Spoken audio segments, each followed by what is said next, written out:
Pinaghahandaan na ng PNP ang posibleng malalaking mga protesta na ikakasa sa iba't ibang panig ng bansa para sa nalalapit na kaarawan ni dating Pangulong Rodrigo Duterte ngayong Biyernes. Si Paul Montibon sa report.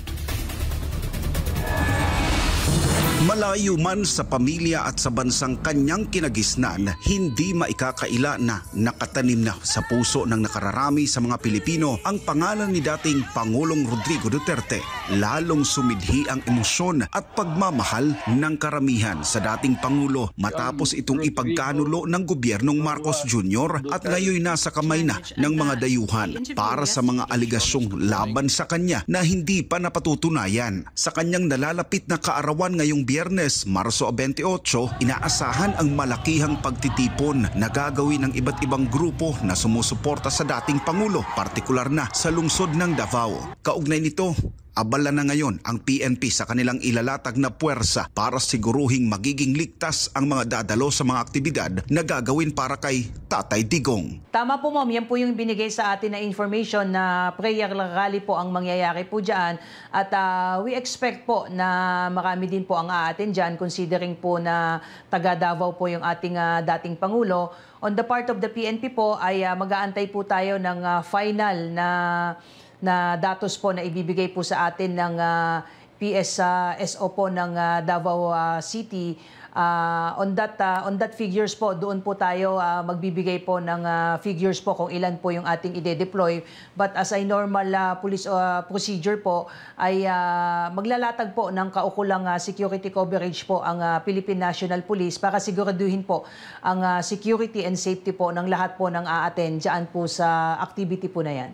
Yes po, ma'am. Ang information na ibinigay po sa atin ay mangyayari po yan sa mismong kaarawan po ng ating dating Pangulo sa March 28 po sa may Rotary Plaza, New Corellia, Davao del Norte po. At sa ngayon po ay nagkakaroon po ng pagpupulong ang Police Regional Office 11 pa doon po sa Public Safety and Security Office po ng Davao, ng LGU po ng Davao para plantsahin po yung gagawin pong aktibidad relating po sa birthday po ng ating dating Pangulo. Bagamat wala pang tiyak na bilang ang mga inaasahang dadalo sa mga pagtitipon sa iba't ibang lugar sa bansa, tiniyak ng PNP na may sapat silang bilang para umalalay sa kaligtasan ng publiko. Sa ngayon, wala pa namang ibinibigay na detalye ang pamilyang Duterte kung sa papaanong paraan nila ipagdiriwang ang kaarawan ng dating Pangulo, gayong kasalukuyan itong nasa detention cell ng International Criminal Court o ICC sa The Hague, Netherlands. Hindi basta-basta ang seguridad sa nasabing lugar. Matatanda ang halos pahirapan ang pagdalaw ng anak nitong si Vice President Sara Duterte sa kanyang ama sa loob ng pasilidad. Pero hindi maitatago na sa kabila ng mga pangyayari, ang pamilyang Duterte ni minsan ay hindi iniwan ng nakararami sa mga Pilipinong nagmamahal sa kanila.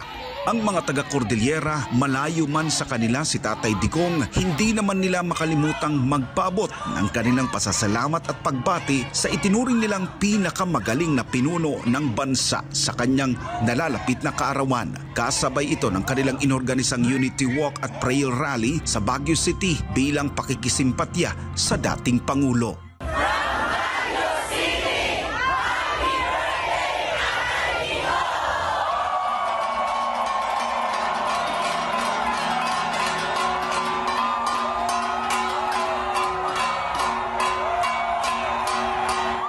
Para sa Diyos at sa Pilipinas kong mahal, nag-uulat Paul Montibon, SMNI News.